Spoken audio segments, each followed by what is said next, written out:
Зараз із задоволенням передаю слово президенту Зеленського. Володимире, слово вам. Thank you so much. Thank you. Happy to see you, Rishi. Mr. Prime Minister, thank you for your kind words about Ukraine and about our soldiers. And thanks for your leadership and support the UK provides to Ukraine. Thank you that we are really united in defending freedom. Dear leaders of politics, business, and public opinion, dear presidents, prime ministers, ministers, secretaries, CEOs, and heads of international organizations, and of course, dear journalists. When we are talking about recovery, we are talking about millions of jobs, billions in corporate profits, and trillions of GDPs, and not only for Ukraine, but for all our countries, mine and yours, countries that want and will live freely despite any predatory ambitions of various Putins whose brains are poisoned by dreams of war. Growth is always based on values, just as strong investments are preceded by trust, so the growth that we are preparing must be preceded by confidence that what has been rebuilt will not fall. And it's not about bricks, but about life in general. The world is abundant with ruins reminding us of the wars of the past. And politics in different regions, unfortunately, is abundant with sick ideas of hatred and resentment, which point to possible wars in the future. And although no one has the power to cleanse the depths of human nature from the evil that sometimes rises to the surface and destroys and kills. But you and I, and right now, we are able to protect life and overcome the ruins after the Russian aggression in such a way as to block the path for evil, meaning for any new aggressions. The eyes of the world are looking at us and at whether we will defeat Russian aggression exactly as freedom deserves to win, that is without compromising our values. Also, the world is watching to see if we will restore normal life in such a way that our transformation will land an ideological defeat on the aggressor. We protect Ukraine, and thus we protect freedom. And when we build Ukraine, we'll build freedom. Country, region, continent, world. It's a global task. And I want to thank you. And of course, I thank Switzerland, Germany, France, Italy, every country where we have agreed on key principles for recovery. At this conference, we must move from vision to agreements and from agreements to real projects. There is a Ukrainian delegation in London that will present concrete things that we propose to do together. In my turn, I will outline 5 directions in which we have begun to create foundations for peace. The first is the potential of unity. The second is the potential of stability. The third is growth potential. The fourth is security potential. And the fifth, extremely important, is the potential of democracy. So, the first point, we are strengthening unity. Ukraine has already succeeded in making the EU as united as it has never been before. This is truly a unity of values, which is reflected in many political, economic sanctions and humanitarian decisions. Ukraine has activated all the power of solidarity for which the EU was conceived. And Ukraine is also activating the moral force of NATO. This is important for all of us.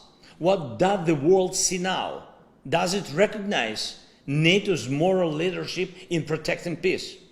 This is only possible with Ukraine in the alliance. Just as Ukraine already belongs to the value space of the EU, we already belong to the NATO security space, de facto. Just as Ukraine is already part of the EU's common market and on its way to full membership, we are already defending the common space of freedom in the alliance and are only waiting for the courage of the alliance leaders to recognize this reality politically. Thanks to the same values, we are developing strong bilateral alliances with such leaders of the democratic world as the United Kingdom, the USA, Canada, Japan, Australia, all the EU members, and this gives us new power in defense, economy, and global prospects for democracy. We built our alliances, and thus we are safeguarding the level of freedom to which our people are used to. Second, we are strengthening stability. At least 600 million consumers around the world directly depend on our agricultural production. This is a huge potential for food security. At the times of this war, when Russia blocked our ports and destroyed freedom of navigation in the Black and Azov Seas, the world saw what Ukrainian grain is. Without it, there is the threat of price crisis and social collapse in different countries. We have now partially restored the movement of our agricultural products by sea through 2 export initiatives, and this is stability for a huge social and economic space, from Morocco to Somalia, from China to Lebanon, from Turkey to India, from Spain to Pakistan. Different aspects, different influences, but always a contribution to stability. Another similar area is the energy sector, and I believe that there is no alternative to the green transformation of the economy. And Russian aggression has proven that green transformation is one of the key foundations of security. Each strike on our energy facilities and each manifestation of Russian blackmail with the energy crisis ends the era of fossil fuel dominance and all energy habits, when entire regions could depend on a single supplier, such as Russia.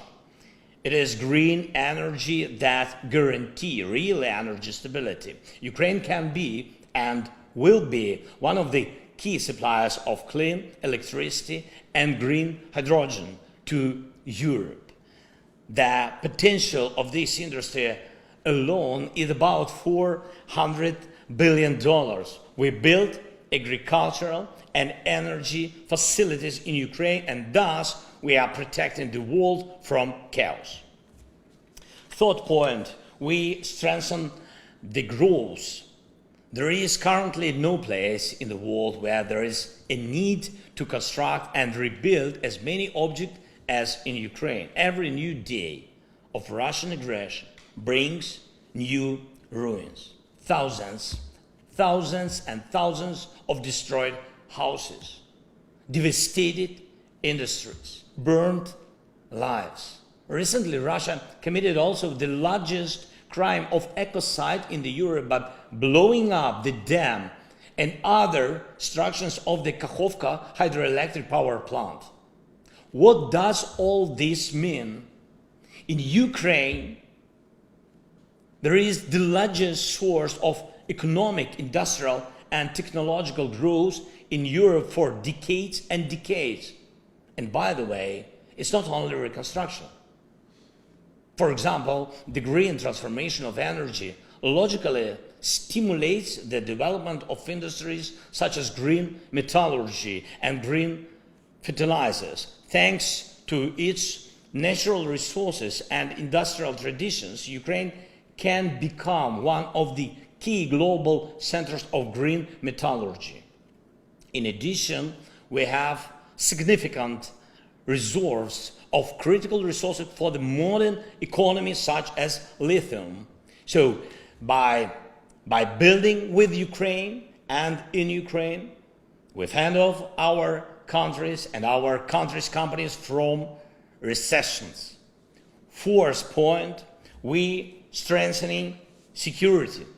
Of course, this war demonstrates what effective defense against aggression in the modern world means, what weapons are needed, and to what extent what infrastructure is lacking, and what production is a priority, what technologies save lives on a large scale, and what systems make it possible to make science fiction a reality on the battlefield. From the production of combat drones to conventional artillery, from a near shield that covers an entire country or even a region to shelters in every school, from infrastructure that is built so that it cannot be destroyed by the Iranian shaheeds, to cyberspace that remains resilient even in the face of constant cyber attacks. We are doing all this in Ukraine, and we need the experience of our partners in all of this. We build security together, and thus we convince the world that democracies cannot be defeated. And finally, the fifth point, democracy. Russia invaded Ukraine not only to steal our land, resources, and people. It's obvious that without Ukraine, there can be no Russian empire. And it is equally obvious that Russia's bosses are very, very afraid of our democracy. Yes, why? Because democracy paves the way for the rule of law, getting rid of corruption, and to the key principle of our countries: every person matters. It's very important. And of course, democracy is in the nature of Ukrainians, and we would strengthen it anyway, no matter what they think or do in Russia. But we all have to realize that the more democracy we have, the greater is strengthened in our entire region.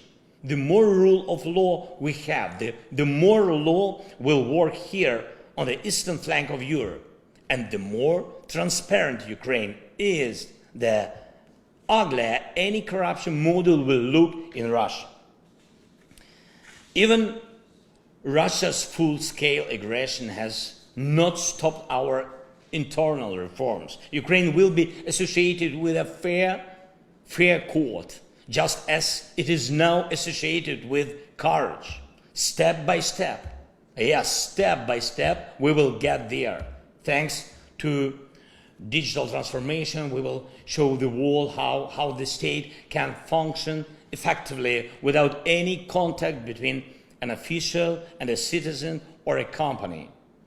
All public services can and will be transferred online, from business registration or social assistance to any other public service. And we are already exporting our digitalization to other regions, other countries. We have started such cooperation with Estonia, and will continue with Colombia and Zambia. And I'm sure that this is just the beginning. Please be sure to ask our team, our government officials, for more details about this.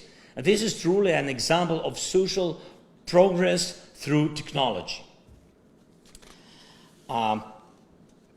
Even before February 24th, we started dismantling the old oligarch model of economic relations from the post-Soviet period.